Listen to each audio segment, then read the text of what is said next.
আরও ভয়াবহ আকার ধারণ করেছে ফিলিস্তিনের অবরুদ্ধ গাজায় ইসরায়েলি হামলা।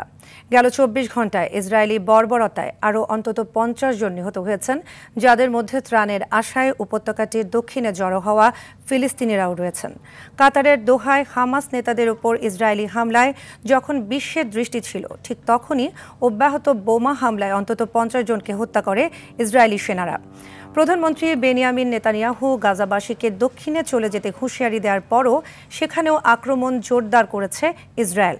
ইসরায়েলি আগ্রাসনে এখন পর্যন্ত ৬৪,০০০-এর বেশি ফিলিস্তিনি নিহত হয়েছেন, যাদের মধ্যে প্রায় ২০,০০০ শিশু।